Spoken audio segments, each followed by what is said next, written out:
Hi everybody, this is I Heart Black Business. We are going through all of Iowa City, finding the Black-owned businesses in the area and getting to know their owners.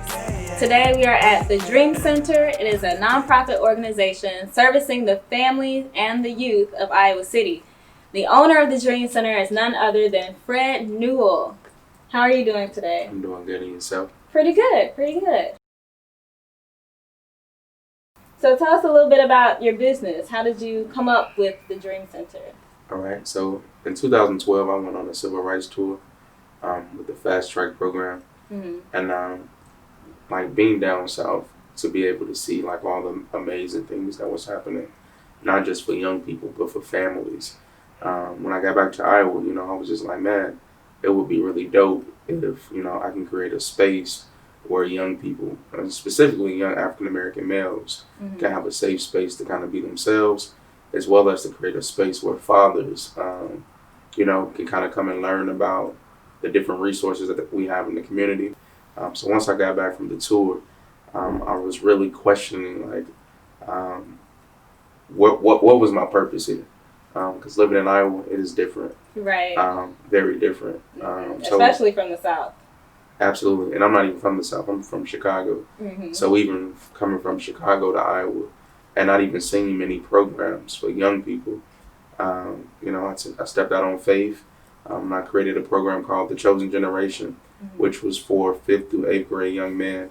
My intentions were only to work with about 8 to 12 kids. Mm-hmm. In our first 3 months, we had about 65 plus young men Wow. of color, both African American and Hispanics. Mm-hmm. And from there, one of my professors, Professor Sarah Sanders, was like, all right, man, we got to grow this into more of just a group. Right. Let's look at creating a nonprofit. So that's how we got started.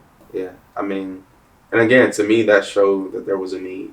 Right. There's a lot of amazing youth organizations in our community, Mm-hmm. but many of our youth don't even get to see people that look like them. So I just think that as we began to grow our programs, our staff were of color. Our kids kind of was like, this is dope. We a part of it. Mm-hmm. So you started out with that program. Yes. How many more programs do you have now? 2019. 2019. So right now, the best way to talk about our program is just through our academies. Mm-hmm. So we have a youth leadership academy that focuses on character building, leadership, and service. And none of that, we have a program called RISE, which stands for Responsible Individuals Striving for Excellence. And that is geared towards our high school students to push them to the next level.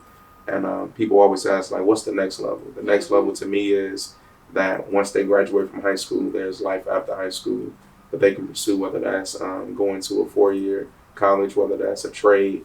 But we're really pushing our students to kind of think about what's next. Then we have a mentoring program called Brothers Achieving Manhood, which is actually changing its name September 1st to Brothers for Life. And that program is geared towards 9th through 12th grade. Mm-hmm. But this September, we're going to go down to 7th grade through 12th grade. And that program meets on a weekly basis, focus on academics, and focus on what it means to be a boy, and focus on what it means to be a man. So we kind of just have those real life conversations about what it really means to be a man. And we also try to break a lot of the stereotypes that our young men think why they need to become a man so fast. So we really focus on that. Then we also provide one-on-one mentoring through that program, as well as provide meals, tutors, accountability, discipline, Mm-hmm. just those particular things for our young men. And then also we provide a summer youth leadership camp, which is happening right now. And that's open from 5th grade through, it's supposed to be the 12th grade, but 12th graders ain't trying to come to camp. Yeah. So it's really like 5th through 9th grade. I think we got a couple of 10th graders here. Nice. So that's our Youth Leadership Academy.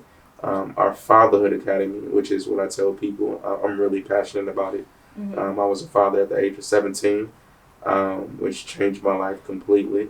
And then I became a single father at that. So during the time of being a single dad, living in Iowa City, I had no support, like no resources, no family.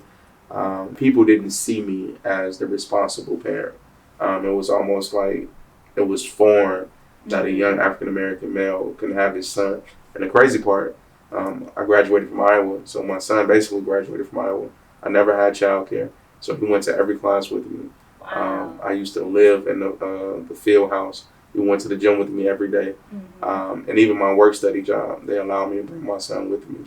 So after I graduated, I was like, man, I want to be able to help dads because I don't see anything out here. I don't see people promoting fatherhood in the way that it should be promoted. And then that's when I started to do my research. As I created the center, I was learning like 1 out of 3 young African American males would end up in prison. And then 97% of our kids at one point didn't have their biological father living in the home with them. So to me, that was a major crisis. So I felt like focusing on our Fatherhood Academy was important to me. So we have a program called Fathers United Now, which is more of a support group, as well as a mentoring program that meets consistently 2 days a week. And what we really do, so we have curriculum through the National Fatherhood Initiative, but even outside of the curriculum, we provide a space where fathers can be themselves, where they can have real conversations about what's going on, whether it's with their kids, relationships, jobs, their own self-worth, because we're really big on that. And that's kind of what our Fatherhood Academy does. And then we have our Performing Arts Academy, which is under construction right now. We are bringing in a staff from Houston that will start September 1st, who will regrow our program to include theater, spoken word, dance. It's going to be really dope. Nice. So those kind of our programs. That's cool. So with this Manhood Academy, what has the response been for building that and getting the programs and reaching out to the community for them to actually join and support? It's been amazing. So what I would tell you is in 2012, one of the things we struggled to get fathers to participate. And one of the reasons why we were struggling is because we was calling it a support group. And for whatever the reason was, man, like, I don't need a support group. What are you trying to say about my skills as a father? Like, I'm fine. So what I learned is that word was a trigger, and it was turning people off. So what we did was we changed it to a brotherhood meeting where brothers from all walks of life should just come to connect. And from that, we have grown tremendously. And some of our successes are, and I tell people all the time, this is not a negative, this is a positive. But we've helped over 13 dads to get sole custody of their kids. People are like, oh, y'all taking kids away from their mothers. No, if these 13 fathers had not stepped up, those kids would either have to be in foster care or to find adoption. So we work really hard to make sure that our fathers can have a seat at the table. So the response has been great. So we partner with several organizations within our community to where I feel like we are the hub for fathers. So it's been a really amazing experience. There's so many systems that hinder, especially Black fathers, from even sitting at the table. So one of the things we really do is try to get our families to just see, there's a better life outside of even needing the system. So we work on like employment, on making sure that people understand like what is like financial literacy. So we teach that. And we just want our families to understand you don't need these systems. Because once you're a part of the system, it seemed like that is what really crippled Black families. I ain't gonna even say Black families. That's what crippled families, period. That when you are relying on these particular systems, they want to dictate who can be in your home, who can't be in the home. They restrict fathers from even being at the table a lot of times because people think, oh, well, my life will be better if I could just say he wasn't in my life or if he isn't in my life. And that's not accurate. And it's so sad to hear so many stories like that. Correct. Do you teach any entrepreneurship in these academies? Not yet, but that is something that we've really been talking about. So there's been a couple of ideas we've had that other people have gotten to before us. One of the things we wanted to do was start a lawn care business just because we have so many young men who want to work, who want to put money in their pockets. So one of our goals for 2020 is to figure out a business that we can create or that our youth can create that we can support. Oh, that would be nice. So that would tie in nicely with the financial literacy. Absolutely. So can you name a few of those organizations that you partnered up with and what type of programs that you put on? I would say that we're kind of like partners with everyone, but our major partners are like the University of Iowa, the Iowa City Community School District, because that's where a lot of our kids go. We partner with the G World program. I feel like our BAM program is like the brother-sister program to G World. There's also programs out of the North Liberty area, Journey Above Poverty. So I don't know if you know about that program. That's another Black-owned nonprofit.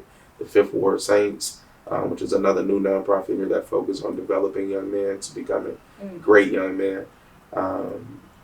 And those are kind of like the major people that I currently work with. I'm also connected to many of the churches within the area. And those are kind of like my partners. Nice. Very influential.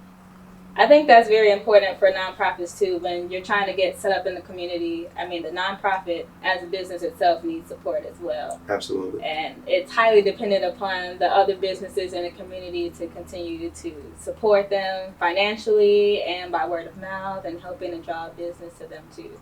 Right. So it's nice to see that you are very, very supported by the other members in your community. Absolutely. And then I would add that our biggest partner is the Jones Academy of Performing Arts. Just because we work very close together. Those programs are dear to my heart. Those kids really are dear to my heart as well as their program director is like a sister to me. So we do tons of things with them on a consistent basis. And that's also Black owned. Absolutely. Absolutely. Absolutely. I would just say starting September 1st, the Dream Center will be relaunching a lot of our programs. So check out our website. We're going to have commercials, we're going to put out flyers, and then sometime in the fall, we will do a showcase of all the things we're doing here at the Dream Center. So we would love for our community to come learn who we are. And we also will have our community partners here as well, because we don't want you to just know about the Dream Center. We want you to know about all the community organizations that are looking to help strengthen families, change lives, and restore hope. And there you have it. We are here at the Dream Center in Iowa City with Fred. Thank you so much. Thank you.